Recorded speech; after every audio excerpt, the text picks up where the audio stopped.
The 2020 presidential candidate, Senator Bernie Sanders, once again making lots of noise in the Golden State for the first time since his run in 2016. The Vermont senator back in the Valley this week holding a Green New Deal rally at Fresno City College. He also made stops in Oakland, Long Beach, and East L.A. His focus is to attract the Latino voters. So, are California Democrats feeling the burn? We find out now. Here's our panel for the week. Let's take roll call. KC24 political analyst Don Larson is here. The executive director and chair for the Fresno City and County Republican Women Federated, Diane Pierce, and former congressional candidate and member of the Progressive Caucus for the Democratic Party, Ricardo Franco. Welcome all. So I'm going to put you right on the spot, Ricardo, right here. Bernie's visit, which had to be rescheduled, we know, because he suffered somewhat heart complications, had the stent pulled in. The focus to attract Latino voters, is the message really resonating here in the Valley and in the Golden State? Is it working, especially on a week where we're talking about DACA? I think it strongly is. The thing about the Green New Deal that he's talking about, these are actually dealing with issues of poverty. These are dealing with issues that the Latino community faces, health care, etc., the environment. So if you are looking at Latino voters within the Central Valley, especially the younger generation of Latinos, they're not going to vote for a Latino just because there's a Latino running for office. They need to hear the substance behind it. And so when he talks about rebuilding America and closing that gap between the haves and the have-nots, that's what's been hurting us a lot here in the Central Valley. Why is it we grow all the world's food, seemingly, but we have such high concentrations of hunger right here in the city of Fresno and other parts of our valley? Food insecurities are definitely a problem. Diane, I'll come to you as the Republican on the panel here. Is Bernie the front runner? I know he resonated in 2016, not as much as Hillary, of course, at the end of the day. But still, Bernie is making another big presence, and he did reschedule. Right.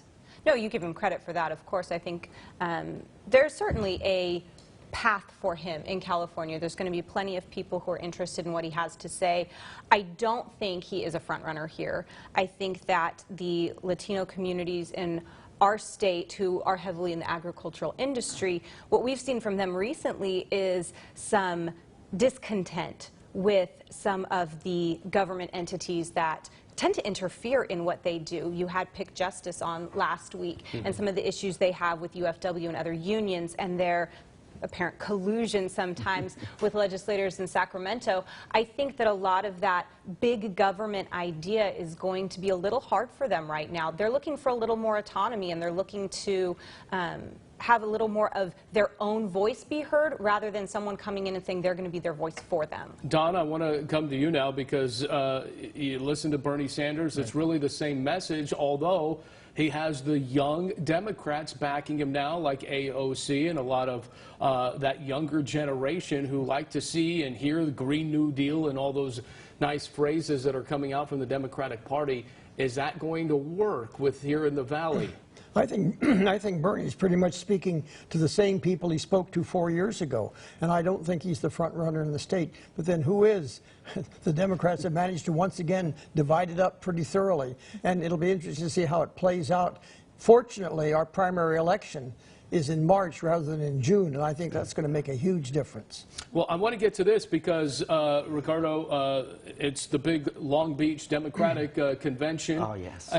And two big ones that aren't going to be there is Joe Biden and Elizabeth Warren. Bernie will be there.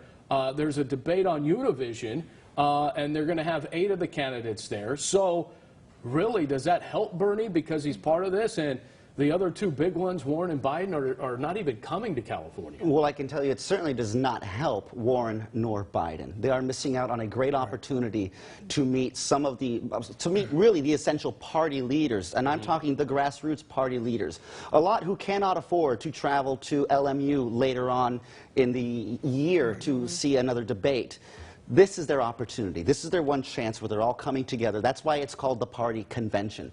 So it does give other candidates like Bernie, basically whoever's there, it's going to give them an advantage over Warren or Biden. And I would strongly, strongly urge both of those two candidates to come back to the Central Valley. So with that being said, let's do this real quick because I want to move on to DACA.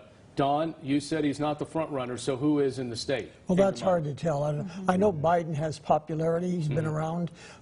Warren has certain. It's a divided up vote in this state, and it's going to be hard to see how it plays out until it does play out. Diane, who's the front runner then? I don't know. Nationally, the Democrats can't figure anything out. We don't even know who all the people who are going to jump into the race yet are. We've had 2 more in the last week, so maybe someone who hasn't yet announced. Maybe Hillary's the front runner in California. This is going back. Right?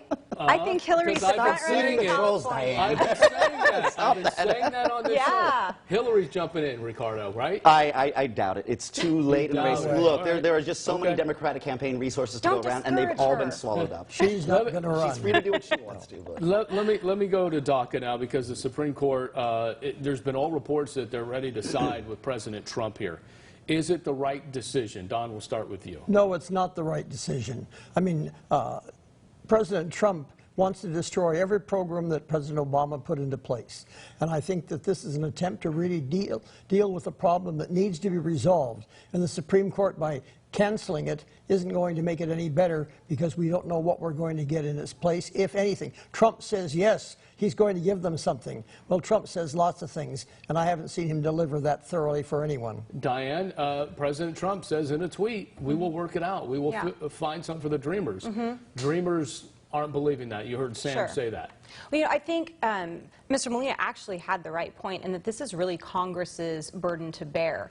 And even when Obama signed the executive order, it wasn't signing it into law. It's just an executive order. And he acknowledged that he didn't think he had the constitutional authority to do it, because it needed to be legislated by Congress. But President Trump is the one person who came forward and said, look, you Democrats have your priorities, and you say DACA is one of them. I have my priorities. Why don't we come together, sit at the table, and work something out for everybody? And the Democrats said the DACA recipients are not important enough to us for us to actually come to the table and do something for them. Ricardo, I got 20 seconds. Finish it up.